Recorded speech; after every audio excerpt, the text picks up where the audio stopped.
Welcome to the Wade Center Podcast, a podcast of Wheaton College. Welcome to the Wade Center Podcast. I'm Jim Beitler, the director of the Wade Center, joined as always by my co-host, Aaron Hill. Aaron and I are thrilled today to have one of the preeminent Tolkien scholars with us on the podcast, Dr. Holly Ordway. Dr. Ordway is the Cardinal Francis George Professor of Faith and Culture at the Word on Fire Institute and visiting professor of apologetics at Houston Christian University. She holds a PhD in English from the University of Massachusetts Amherst and is a subject editor for the Journal of Inkling Studies. She's also the award-winning author of the book Tolkien's Modern Reading, Middle-earth Beyond the Middle Ages. Love that subtitle. Middle-earth Beyond the Middle Ages.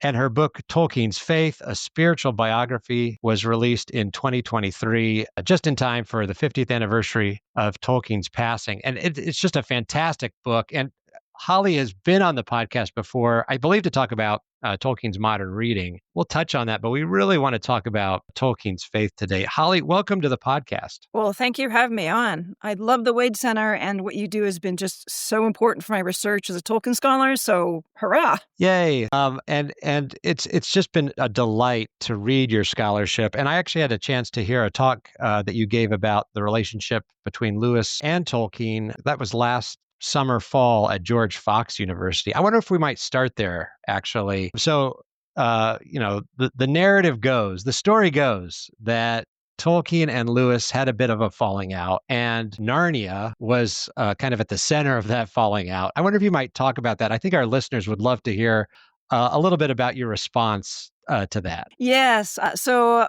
there's this idea that Tolkien just hated Narnia, that we have this conflict that Lewis loved Middle-earth. We loved Tolkien's writings as he did, but then that there was a sort of a friend breakup because Tolkien just hated Narnia with every fiber of his being.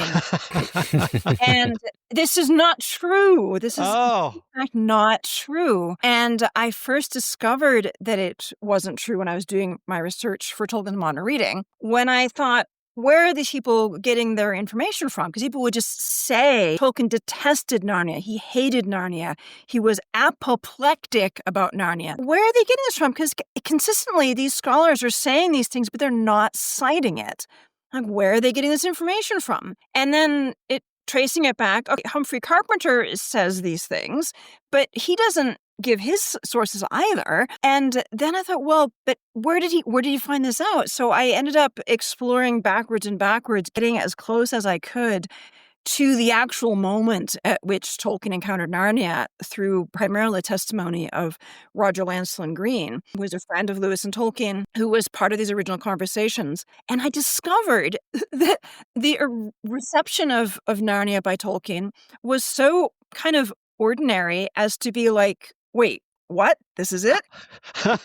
So Lewis read the first couple chapters of what would become Lion, the Witch, and the Wardrobe to Tolkien, and Tolkien just didn't care for it very much. That's it. That's the story. Not apoplectic. Yeah, and he was just nobody. There's no reference in Tolkien's letters to this. There's no reference in Lewis's letters to this, because it was just a non-event, really. He read it, he didn't for it. And then Lewis continued writing, and then he read, they had more commentary on it. At some point soon after that, Tolkien made a sarcastic comment about the first couple chapters of Lion, the Witch, and the Wardrobe, which at this point was all he had heard. He hadn't even read them. He said, "Oh, you've been reading Jack's children's stories, the love life of a fawn, nymphs and their ways. It just won't do." And that comment which he made in passing in conversation to Roger Lancelyn Green, after, mind you, hearing just the first couple of chapters of The Lion, the Witch, and the Wardrobe, that has become the nucleus for this epic story of he hated the Narnia and the horse it ridden on. Well, as I unpacked that, I realized that in context, nobody was ruffled by this because Tolkien had a habit of hyperbole. Tolkien typically was exuberant in his comments. I explore this in Tolkien's Modern Reading. It was very typical of him to exaggerate for effect, and he's just making a passing comment to a mutual friend about one specific element. He may have felt that having a faun, traditionally lecherous, even rapist, in a children's book with a little girl might have been inappropriate. Remember, he had a daughter. That's a possibility. Legit possibility that he might have thought that the tone was just not quite right. Number two, I discovered that fauns were actually just super abundant in the fiction and poetry of the day. They were everywhere. It was a trope. It was almost a meme, we might say today. And he might have just thought, faun, come on, what is this nonsense? And another reason is that he might have personally just been sick of fauns, because he even had a faun in one of his early poems of the fairy poetry type that he, like Goblin, of which he later said he wished the dreadful thing had just been obliterated and forgotten. So it might have reminded him of his early poetry of the ode, flitter mice and fairies and dancing fauns. Ugh. A number of reasons why it was perfectly legitimate that that scene was not to his personal taste. And of course, it was so. But this has so far from being a total rejection of Narnia. So then I explore in this essay, which you all will be able to read in due time, as I did in my George Fox talk. He did later read Lion Wardrobe. He read some of the other Narnia books. He didn't seem to finish them, which is legit. You aren't required to read everything your friends write. He didn't know it was going to become famous. And he didn't care for them. He had various perfectly legitimate objections to them, but he didn't hate them. In fact, he didn't seem to have really had that much of an opinion about them. That's the interesting thing. He didn't love them, but he's like, okay, yeah, not to my taste. And the only references in the published letters are to that effect, not to my taste. He even is regretful that it's not to his taste. He kind of wished he could like them, but he just didn't. But he also helped Lewis get the illustrator. Correct. Yeah. With Pauline Baynes. And late in life, he had the Chronicles of Narnia on his bookshelf for his grandchildren to read. And he recommended them to his grandchildren. And he said that the books were, I quote, deservedly very popular. Two things about this. One, mentioning Pauline Baynes, we at the Wade Center have the original cover that she did for The Hobbit. And sometimes people don't know that she illustrated the cover of The Hobbit before she illustrated the Chronicles of Narnia, which is kind of interesting. And the other thing is, I remember listening to your talk, and I was particularly impressed by the way you kind of marched through the sources and showed us how the narrative, the story about this tension between Tolkien and Lewis kind of grew in the telling of the tale from one source to the next. Really remarkable. It's a classic example of the game of telephone, because each successive source slightly increases the rhetoric, with a few notable exceptions. There are a few scholars who didn't turn up the rhetoric, and I want to point out Michael Ward is one of them. When he references Tolkien's alleged dislike of Narnia in Planet Narnia, which he later very frankly admitted that he was mistaken, but he believed Carpenter, that was totally legit. But when he talks about Narnia in Planet Narnia, he actually quotes his sources and says, this is what Carpenter says about Narnia. And he doesn't up the rhetoric. He simply states, this is what Tolkien's biographer said. That's responsible scholarship. But so many other scholars, even very good ones, have fallen in the trap of taking it for granted and then just increasing the rhetoric just a little bit until we get to him being apoplectic about it and that it broke up their friendship, which it did not. They had a cooling of the friendship toward the end of their life. It was not a breaking of bonds. That, again, is an exaggeration. But it wasn't about Narnia. And I think this is important to correct, because first of all, it's a reminder to us as scholars how important it is to really be precise in our language and precise in our sources. Where are you getting the information? And are you getting an interpretation, or are you getting data? And that's really important. It's entirely legitimate to offer interpretation or speculation, but you need to identify it as such and recognize when some other scholar is interpreting or speculating as opposed to providing data. So that's one reason. But also because if we accept this as a kind of folk knowledge, it distorts our understanding of Tolkien's creative process, of Lewis's creative process, of their literary tastes. It subtly distorts the whole picture in ways that make it difficult to get a real understanding of either of them, really. Yeah. Yeah. Holly, can I ask you a question about that before we move on? So, first thing, I always got the impression that anybody who wrote fantasy literature and shared it with Tolkien would have gotten some level of like critique, like that's not how I would do it kind of a situation. So to me, it feels like, like the fact that he wasn't impressed with how Lewis was using a faun or something seems like I would expect that. It's like you would expect nothing less of, Tolkien. Like that's part of who he is he cares about that kind of detail. But the other thing I was going to ask you is, like, why do you think it is that people get so focused on Lewis and Tolkien falling out? Why is that? That seems to me to be something where people, they want to talk up the friendship and then they want to talk up this sort of falling out towards the end of their lives. What do you think it is about that people keep trying to like rewrite and come up with reasons and expand it? It seems like this thing that people keep coming back to. Yes, it's a curious thing. And I think it comes down to human nature that we have this attraction to drama. And what could be more dramatic than the creators of Middle-earth versus Narnia? It has a dramatic appeal to it. It's a narrative that has some bite. Unfortunately, it's not true, but there's an attraction to that narrative of conflict. And I think that's what draws people into it. They kind of, at some level, kind of want it to be true while also not wanting it to be true. The number of people who said they were relieved when I share that this is, not the case, is quite substantial.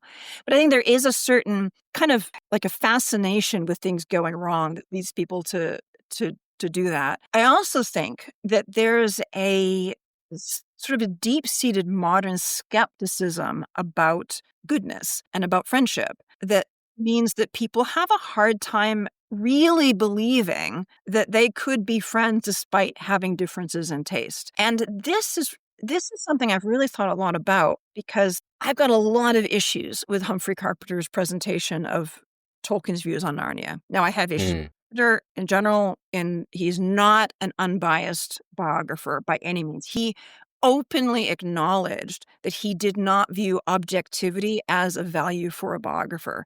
And he openly acknowledged, in his own words, that he felt that it was perfectly fine for a biographer to return to the same material and write a completely different narrative.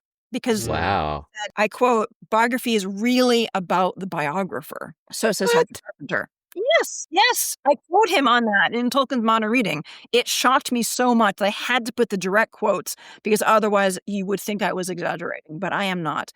He was not unbiased. He also had a chip on his shoulder about Tolkien. He didn't understand religion. He was an atheist at the time that he wrote it. He also had a lot of angst about the Oxford academic scene. He never went to university himself. So lots of personal issues that Carpenter is working out in his biography. Now, Carpenter is also an extremely gifted prose writer. So he is very, very good at creating a compelling and believable narrative. But if you really look, and this is what I do in this essay that's coming out for Zenzucht, if you really look in detail at, say, paragraph in the biography or the paragraph in because he treats it in both. If you really look at what he does, there's a whole list of reasons why Tolkien hated Narnia, and all of them are simple supposition. None of them have evidence. And some of them don't even stand up if you sort of think about it really carefully. Like the idea that he was both criticizing the Narnia books as being slapdash, but also jealous of Lewis's speed in production. These things they don't quite together. But also I found out some really interesting things, like this alleged jealousy of Lewis's fluency. That idea originates with Carpenter. No previous source mentions it. None. And is picked up as a fact in later ones. People often think that George Sayer is an independent source, but he's not, because although he knew Tolkien and Lewis at the time, his accounts of their reaction to Narnia post-date Carpenter's books, and he acknowledges in his biography of Lewis that he used Carpenter's books as resources. So he didn't necessarily remember clearly, and he's clearly restating a lot of what Carpenter is saying. So Sayre has some independent value, but he is not an independent source. But before Interesting. Carpenter, no one raises the issue of speed or jealousy. It's not. And with regard to speed, when I looked at what Tolkien actually published during the time that Lewis was writing the first few Narnia books, during the time that Lewis produced about the first 4 Narnia books or so, Tolkien had done Leaf by Nigel. He had done his verse play, the one whose name I can't pronounce, Anglo-Saxon Bjornolf, that one. He was finishing up the 3 volumes of The Lord of the Rings. He had done the Lay of Atru and Utrun. In fact, Tolkien was in a particularly productive phase of his life. He was prolific at that stage. He was. Yeah. And so now we look back and we think, oh, the verse play, that lay, they're unimportant compared to Narnia. Well, they were unimportant compared for Tolkien. Well, Yeah. I don't think Tolkien he wasn't the kind of guy who would compare anyway. But if he did compare, here are Lewis's children's novels, and here, matched one for one, are things that are really important to him. He's in a phase of equal productivity, if not more. Yeah. So, follow-up question real quick, and then sorry, Jim, I keep cutting in. But this is raising so many questions in my mind. Do you think Carpenter's lack of faith impacted the way that people interpreted Tolkien's work in The Lord of the Rings as being sort of, religious? Like they're not, that's been a whole discussion. I think we talked about that with you on the last time you were on the podcast about Tolkien's Catholicism and, whether or not there's any sort of that can be found in The Lord of the Rings. Obviously, it's a huge comparison if you look at like Christianity and Narnia. It's like, hit you over the head with a stick kind of a situation. But do you think that Carpenter's biography helped shape that sort of sentiment? Yes, absolutely. And to give Carpenter credit, he does very directly acknowledge that Tolkien was Catholic and that his faith was very important to him. And he gives a lot of very important biographical data that we can't get other places, data that's independent of his interpretation of it. So I want to be fair and say that he acknowledges it. But Carpenter didn't understand his faith, and he is, I think, at heart dismissive of it. He had a very complicated relationship with religion himself. I mean, his own father was the Anglican Bishop of Oxford, and so when Carpenter became an atheist as a young man, there's obviously family tension. This is complicated for Carpenter. He's sort of attracted to Christianity at a certain point, but then he really rejects it. So there's a lot of complexity there, but also he simply doesn't understand it, and he doesn't make an effort to understand it. He goes for the surface reaction, and then because he doesn't understand it, he's not interested, and he doesn't follow it up. And so you get the impression from Carpenter that Tolkien's faith was very compartmentalized. There was a private sort of feeling he had, and that was that. And I think that probably is legitimately how Carpenter saw it. I don't think in that sense he was deliberately hiding it. I think he just didn't understand what he was seeing. Well, and meanwhile, Tolkien is writing, I think it's in a letter to Father Robert Murray. And this is a letter that you start Tolkien's faith with, that Tolkien viewed The Lord of the Rings in particular as a fundamentally religious and Catholic work. And he says something like, it was unconsciously so at the start, at the outset, but then as he rewrote it during the composition process, the revision process, it became consciously a religious work. And so that kind of speaks against that narrative that Carpenter is presenting as well. Yeah, and that's such an interesting quote because it has been misread in 2 ways: to ignore it completely and to say and not to notice that he even says how important religion is, but also to focus on that first statement, fundamental religious and Catholic, without looking at what Tolkien says in the rest of it. He says it is a fundamentally religious and Catholic work, unconsciously in the writing, but consciously in the revision, and that is why I have cut out all the religious elements. Ah, yes. And you have to pause and say, wait, did I misread that? It's consciously religious, and that's why I cut out all the overt religion. What? And he goes on to say that the religious element is in the story and the symbolism. So this is important to note because there are, unfortunately, a good number of Christian commentators on The Lord of the Rings who just look at that first line and treat The Lord of the Rings as if it were an allegory, causing Tolkien you know, it was this He is would have been apoplectic. he would have been uh, because it's not an allegory. It's not that literary form. But they also will try to treat it as an overt gospel tract, and it's not. It's just not. The religious element is imbued in the story and the symbolism. It's implicit. That's how he works. So I think that's one of the reasons why I was motivated to write Tolkien's Faith, was seeing the kind of tension, the two different ways, the equal and opposite ways that people misread his faith in terms of his work. One is to ignore it, but the other is to overstate it as an explicit element. Neither of those is true. Both of them do harm to our understanding of who he was as a creative artist, because that's simply not how he worked. It's not wrong to be explicit, but it's not what he did. Mhm. And he goes on in that passage to say that all of this unconscious writing of the religious element, all of this comes about because he has been formed in the Catholic faith since he was 8. And that formational element is the part that I think had been completely neglected, people not looking at what formed him so that he could write a book that he could call fundamentally religious and Catholic, but be implicit. It's not about saying, how shall I symbolize God? How shall I insert symbolism about the Eucharist? No, that's not how it worked for him. It also means there is fundamentally this religious element that's there. It's there regardless of whether you accept the same beliefs as he did or not. And I think anybody who's interested in Tolkien's creative output should be interested in a major factor in that, regardless of whether they think that he was right or wrong. Yeah. Where are some of the places where you see Tolkien's formation influencing Lord of the Rings? I have some favorites from your book, but I wonder, what are your favorite places where you see that happening? Well, probably my all-time favorite was discovering the thread of humility and humor in the book and tracing that to his religious formation. And that came about from exploring his deep formation in the congregation of the Oratory of St. Philip Neri.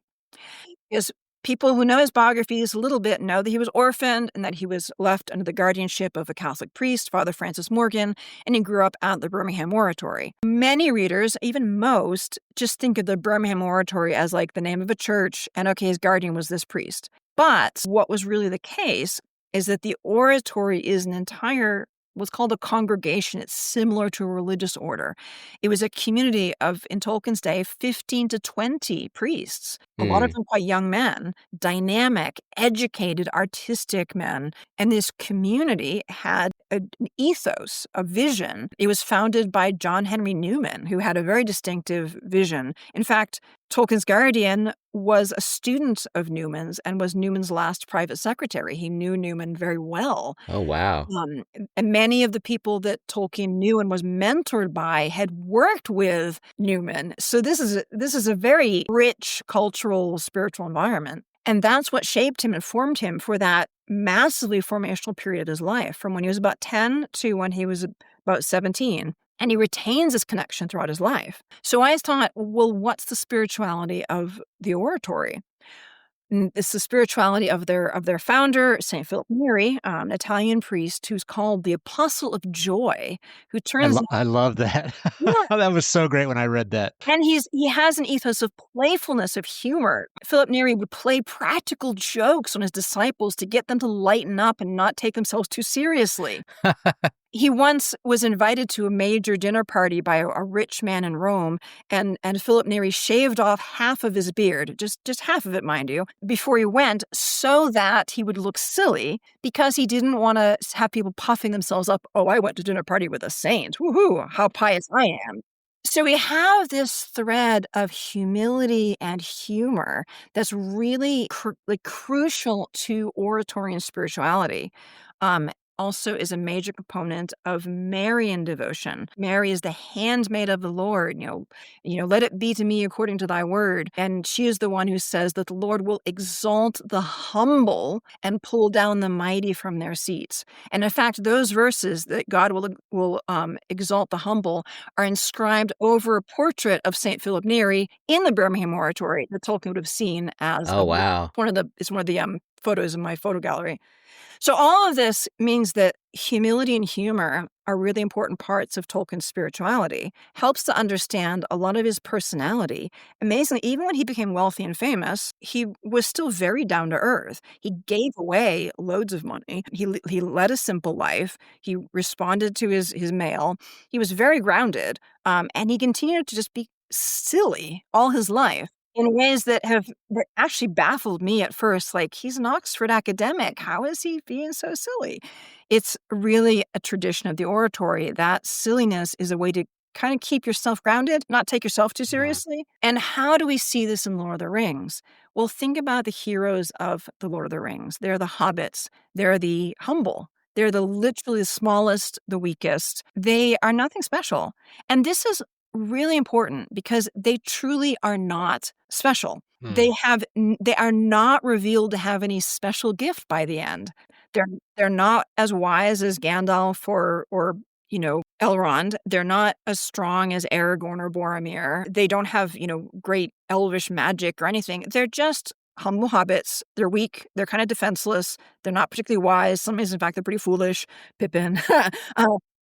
And yet, it is through them that the quest is accomplished. And even then, if Frodo fails, that's something Tolkien emphasizes in his letters. It's only because he has previously exercised mercy and pity towards Gollum that providentially the quest succeeds. So by nothing does Frodo the Hobbit achieve the quest. Nothing of his own accomplishes it, not even his strength of will, because he breaks in the end. Right.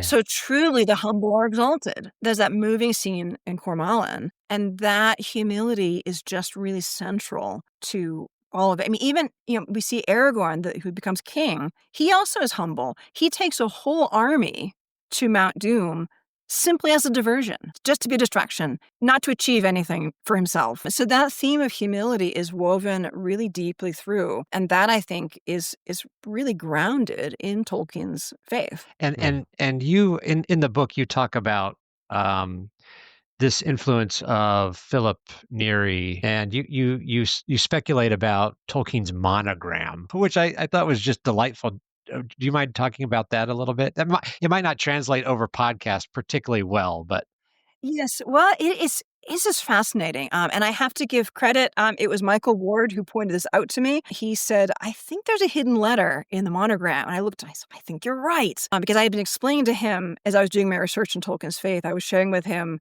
the importance of Philip in Tolkien's life. And I had discovered that Tolkien took the name Philip as his confirmation name when he was confirmed as a Catholic at age 11, almost 12. And specifically, I found out it was confirmed by Priscilla Tolkien that Philip specifically was the Philip of Philip Neri. So this is an important figure to Tolkien personally. He chooses the name Philip Neri. Obviously, it's a nod towards his upbringing. And then if you look at the monogram, there's the J. Okay, you see the hook of the J. There's the RR. We have the two mirrored R's. Remember, Tolkien's very big on symmetry. There's the T, which is the top. But then there's this little spur on the side. Just one side, mind you.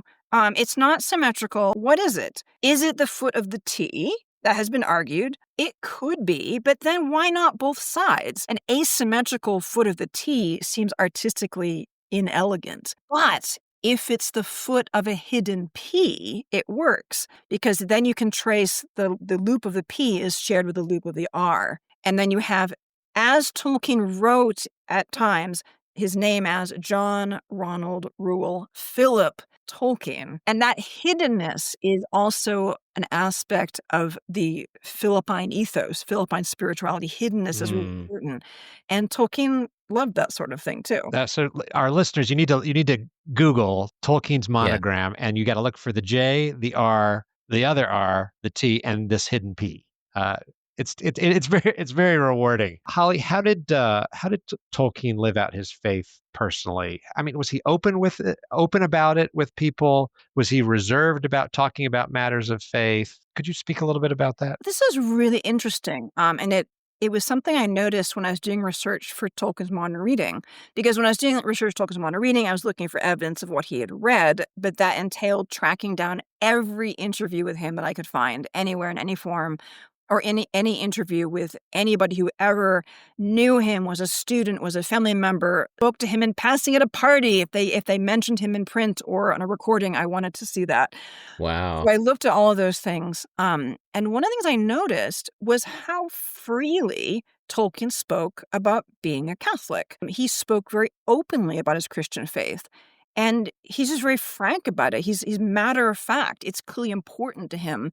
And he feels comfortable acknowledging that very, very publicly.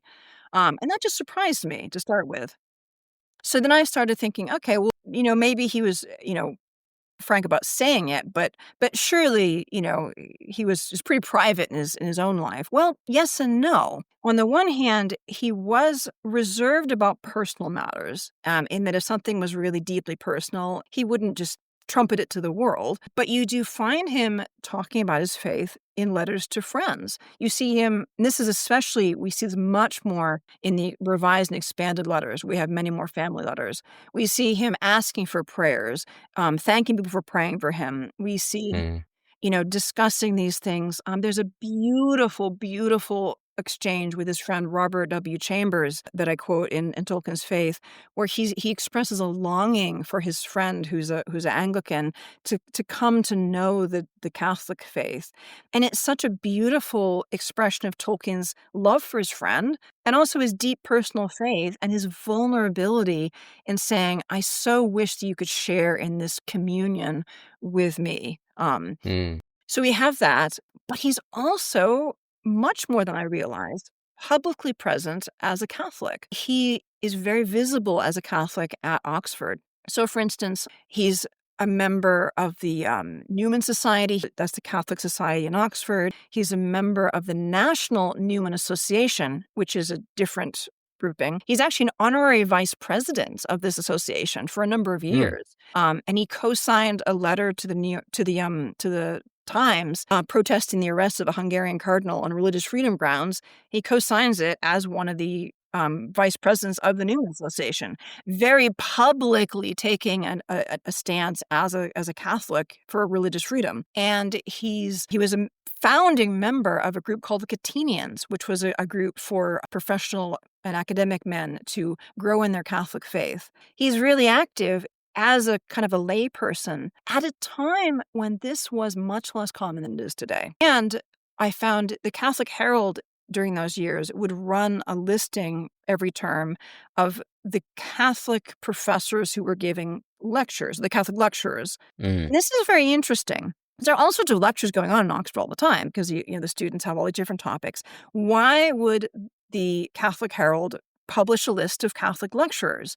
Well, it's because during these years, this is in the 30s, it's still very difficult to be a Catholic. There's a lot of anti-Catholicism. There's a lot of negativity. It's, Catholics can go to Oxford is definitely an Anglican stronghold. And so it was important for Catholics to know who could they go to where they would be able to be supported in their faith. What professors could they talk to? And there were very few of them. Now, it's very interesting. In this list of lecturers, which included not just the full professors, but also other lecturers, the lists vary through term to term, but in all of the extant lists that I was able to collect, there's only one name that appears every single time, and that's Tolkien. And Wow. this is really interesting because it's well known as a biographical fact that Tolkien took on more lecturing than he actually needed to in terms of the requirement of his professorship. This is well known. At a time when he's overbooked with lots of things. Well, why did he do that? One reason is that and a true reason, is that he wanted to make sure that the students who were studying Anglo-Saxon had proper formation. Absolutely. But I suspect that he also was aware that as one of only 4 professors in the entire university, full professors who were Catholic, he was a role model. He was a role model and Interesting. a visible figure for students, and he wanted to be present to them. He's the only one who appears on every lecture list. And so he's present. He's published in the newspaper that he's a Catholic at Oxford. He put himself out there. That's great. Yeah, that's fascinating. Yeah, thank you for sharing that. So I have just a couple more questions. One is about Tolkien's engagement with Scripture. So there's insights in Tolkien's Faith, your book, about how Tolkien read scripture and how scripture shaped his writings. I'm thinking in particular of his translation efforts regarding the book of Jonah. Could you talk about that a little bit? Well, the Jonah translation is interesting for sort of understanding his approach to scripture in general. It's happened after he's written The Lord of the Rings, so there's no influence of that on. Yeah. There's an interesting connection in the way that he I actually argue in Tolkien's Faith there's a slight influence of The Lord of the Rings on his translation of Jonah. Yes. But that's the direction that it goes in. But it's interesting because, first of all, it shows his willingness to be involved in a religious project, in a Catholic project. At a time, again, he's very busy. And he's asked to do this translation. He actually finishes it. I mean, this is red letter news for Tolkien. Like, he not only agrees to do it, but he finishes it. Wow, this is important. There's a couple of other really interesting things about this translation activity. One is that in his he chooses Jonah, or he has Jonah assigned to him, and in his comments on that to his grandson, he emphasizes that mercy and pity are really the themes of that book. And again, after he's done Lord of the Rings, but I think it emphasizes the extent to which mercy and pity were really fundamental parts of his ethos. This is sort of who he is. Another really interesting thing came up. There's a really good article that was done on this by Brendan Wolfe in the Journal of Inkling Studies, looking at the correspondence between Tolkien and the editor of the Jerusalem Bible that commissioned him to do Jonah. And this editor was trying to decide how they would handle you and yours and whatnot in the translation. Should they go with the more archaic thee and thou, or should they go with a more modern you for the translation? And the editor was on the fence. He wasn't sure which way he wanted to go, and he asked Tolkien for his advice. And Tolkien replied that he recommended going with the modern you. And that surprised me. It was not what I expected. And he said that although he personally regretted the passing of thee and thou, he liked those, he felt that the you was more suitable for the modern audience. And this, to me, is so significant because it helps to correct a very recurring misperception of Tolkien, that he was just backward-looking, stuck in the past. If it was old, he loved it. If it was new, he hated it. No.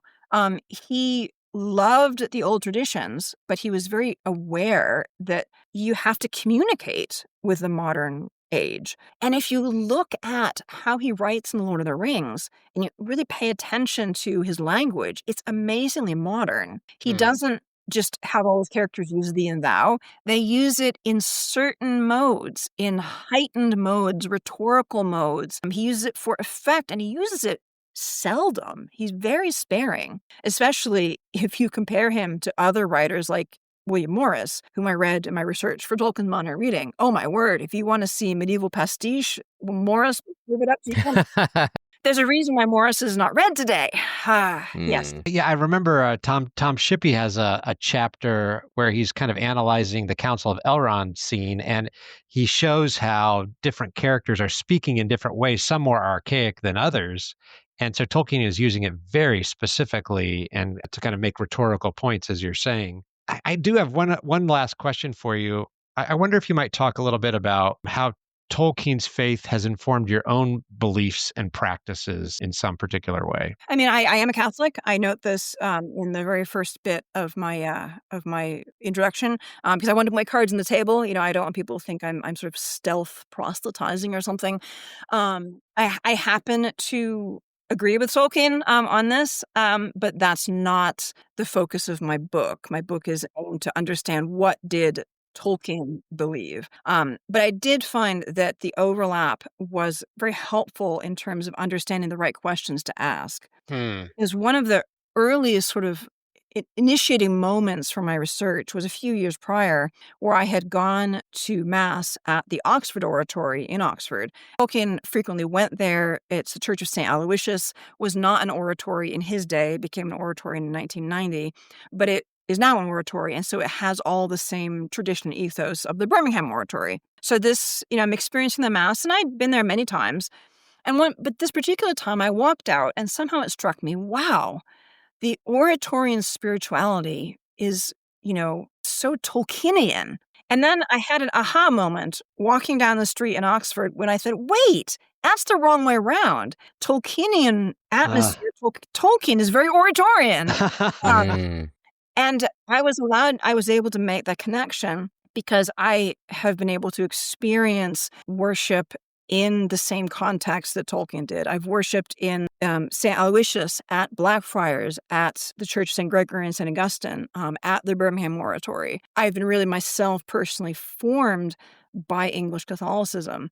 So for me, it was really a context that allowed me to ask the right questions, that allowed me to see, wait a second, I know from my own experiences that his experiences must have been something like this, but no one's talking about that. And also to realize that as an American in Oxford, I also was kind of a bridge in that I've spent so much time in Oxford over the years that I'm sort of bilingual English and American. As they say, Americans and English, two people separated by a common language. And so I've found that I could be a bridge both in terms of explaining Oxford English culture to American Catholics. Very, very different. English Catholicism, not the same thing as American Catholicism, even of the same era. But also because I am a convert, so I grew up not religious at all. So I also know how to explain the facts of religious practice to someone who doesn't know anything about it, just objectively. Like, how should somebody know what the Assumption is or the Ascension or what is this? Like, why should they know? Well, unless someone tells them, they can't. And also because I have spent so much time working with Protestant colleagues, I also know what they don't know. And again, another initiating factor for Tolkien's faith was a Baptist colleague who said to me, all these articles talk about Tolkien's Marian devotion. I wish someone would explain to me what that is. And I thought, you're right. We need that. Yeah. We need that. So what I tried to do in Tolkien's faith, and I worked very hard at this, was to use my shared context to benefit my readers without any assumption that they shared my faith in any respect. There's a glossary, there's an appendix. I felt it was very Tolkienianly apt that I have several appendices. That's really how my faith came into play, as a way to be a bridge to people who have no understanding of this, but would like to know who Tolkien is a bit better. The book is Tolkien's Faith, a Spiritual Biography, and it is definitely worth picking up. Holly, thank you so much for your time, for being on the podcast. It's just been great to have you on. I wish we could talk for another hour, but it's just been a joy. Speaking of the Apostle of Joy, this has been a joy, and look forward to talking to you soon. Same here. All right. Bye, everybody.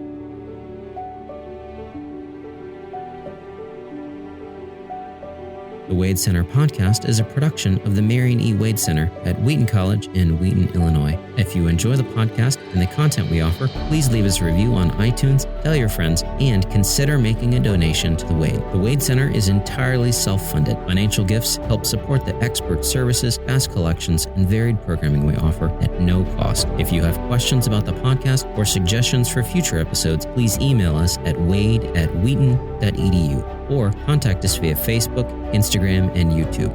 To learn more about the Wade Center, our 7 British Christian authors, what we offer, and how to make a donation, visit our website at wheaton.edu/Wade.